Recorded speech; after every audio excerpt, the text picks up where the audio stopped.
manusia yang bodoh oleh manusia pada umumnya akan kebenaran keberadaan Nabi Muhammad SAW. Musuh hanya patih dalam jiwa mereka, tapi kan patih itu namanya iman. Contoh masalah itu, urang pada zamannya, masalah alam suci lebih percaya kepada air. Manusia pada zamannya untuk alat suci lebih percaya kepada SOS. Manusia pada zamannya lebih percaya kepada Mister yang dijual sembarangan di mana-mana. Manusia pada zamannya lebih percaya kepada yang belum 5 menit. Mantu lebih percaya. Tapi sedikit orang yang percayanya tanah. Masa asing dengan tanah? Saya suci. Tapi dia yakin 100% mana bisa ditawar-tawar. Betul. Karena adanya ada juga Nabi Muhammad SAW. Ombat ini sesuatu oleh asai. Dipegang Nabi diurah jogo. Salah satu daripada jogonya adalah darah mentalon. Lihatnya yakin yang bahwa darah mentalonnya merupakan alat tubuh. Yakin beriman, yakin karena diu oleh Rasulullah SAW. Tasdiqul qalbi bima ja'a Nabi sallallahu alaihi wasallam. Diperbenari hati ditanya tentang apa saja yang dikatakan Nabi. Konon. Pada hati-hati matanya penelitian membuktikan ya bahwa yang dirah ya, yang dihidapnya apa penyakit yang nanti rakyat yang akan hilang rabiesnya dengan tanah yang mampu menolong. Itu perkataan kebenaran apa Nabi. Walaupun demikian, kemudian berbicara Nabi, hadis Rasulullah SAW yang berpegang. Salah satu tandanya kiamat dunia yang bahwa singa bakrema yang naik di Israel ada yang boleh.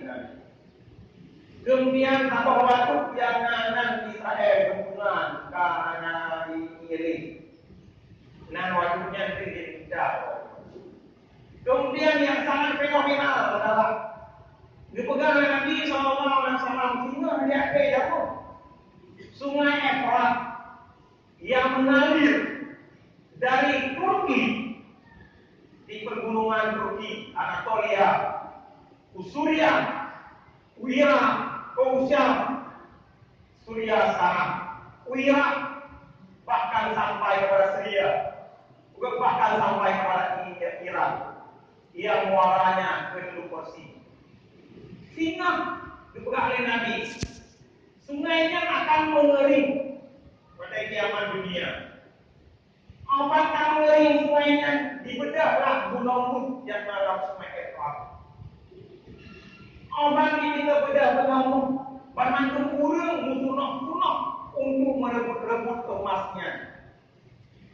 Dalam cerita orang yang ada dalam perebutan emas tersebut 99 meninggal. Satu saja yang hidup. Nyatanya darah terbukti. Jangan-jangan orang hanya pakai. Pada orangnya rumah yang Israel yang kuaton akhir karena itu. Dipegang awalnya yang bahwa yang boleh karena radiasi mesiu karena diperang Islam, karena terjadi bencana peperangan, terjadi bencana keracunan sehingga rumahnya hanya yang pada waktu. Orang yang ibadah yang mana mungkin rumah yang ternyata pada orangnya hanya yang iman seperti itu yang bukan dengan iman. Tasbihul qalbi dimajaan Nabi sallallahu alaihi wasallam. Pada umurnya bendungan yang ada di Israel Tibria yang lalu dan bendungan ini. Hananya ini sudah sangat menyusut sehingga pemerintah Israel sudah mengambil jalan alternatif bendungannya yang ada di dataran tinggi Golan. Sudah mulai menjadi alternatif air, mereka sudah mulai tawarkan sekedar karena bahan baku ini kanan. Artinya bukti-bukti kebenaran sabda Rasul sudah mulai kelihatan. Kemudian tentang Sungai Efrat, orang-orang sudah mulai beruji bagaimana agar Sungai Efratnya kering. Saya bukan bicara tentang Sungai Efrat, bukan bicara tentang bendungan Tiberia, bukan bicara tentang kurma, tapi bicara tentang iman tasdikul qalbi bima ja'ala Nabi sallallahu alaihi wasallam. Dengan atasannya yang bukan oleh Nabi sallallahu alaihi wasallam wajib kita imani. Itulah manusia-manusia yang beruntung, manusia-manusia yang analog. Lagi dipegang dengan Isa yang bawa Nun Rasulullah mengkabarkan kebenaran dan ingat akhir masa akan lahir Rasul yang akhir zaman ismuhu Ahmad wajib dapati dipegang adanya Bani Israel dalam perjanjian lama anak ketiawanya ini. Maka lintanya lahir ke Bani Israel, mari kita percaya tentang kebenaran Nabi Muhammad sallallahu alaihi wasallam. Itulah namanya orang-orang yang beruntung. Dibacakan kepada kita kebenaran Nabi Muhammad dan pelajari segala hadis beliau. Berpengalaman. Yang kedua, wa'anilus shalihat, orang-orang yang beramal saleh. Artinya yang beramal saleh, kalau orang-orang yang benar. Salehnya terbagi dua. Mana saleh amal kebajikan. Yang pertama amal kebajikan dengan Allah. Bukan dengan beramal dengan Allah Subhanahu wa taala tentang kebajikan.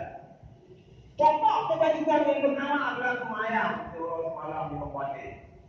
Dipegang dalam kitab Jawami, dalam kitab 8 yang kalangan Huruf Aceh.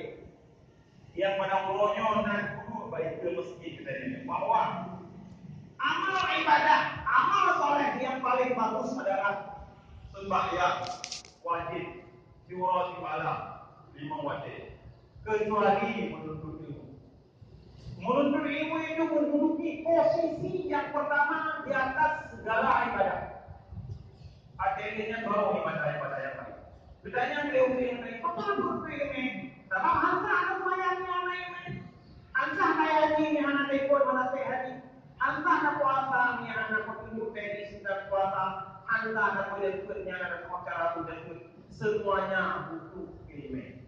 Artinya semuanya peraturan yang diputuskan oleh Allah Subhanahu wa taala mesti memenuhi, mesti mengetahui petunjuk pelaksanaannya ataupun petunjuk teknisnya yang berhubungan dengan diri. Bicara tentang sembahyang yang merupakan ibadah yang paling utama, itu merupakan sebuah nilai yang luar biasa terhadap Islam.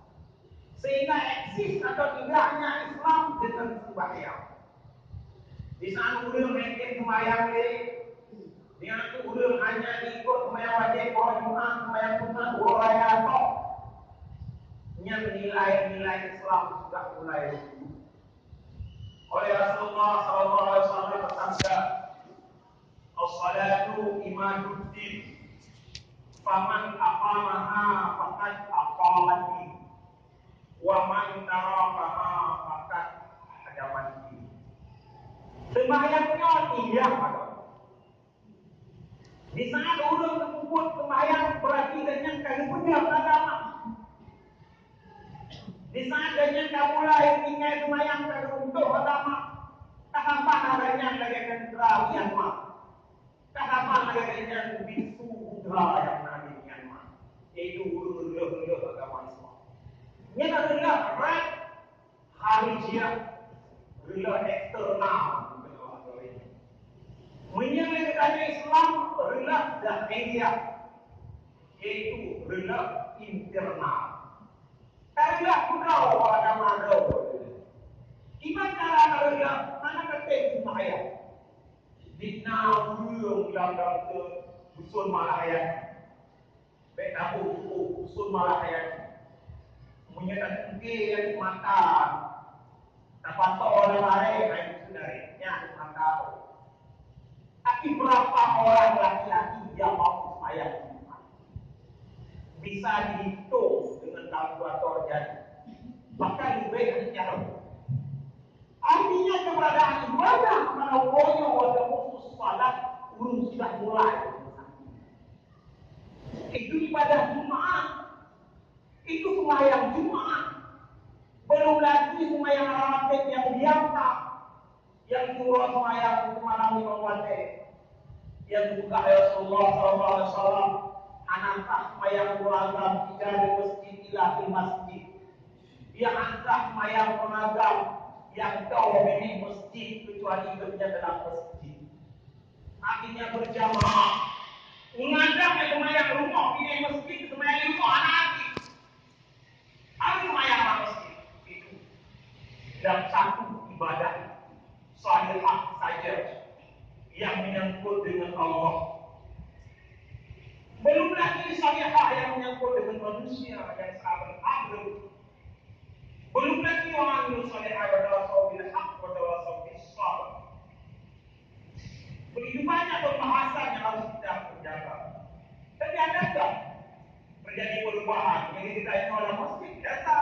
Kamu bagus kalau sembahyang tapi ada anak yang bergairah, kamu sekalian jamaah. Ada anak yang bergairah, kamu sekalian jamaah tadi. Alhamdulillah.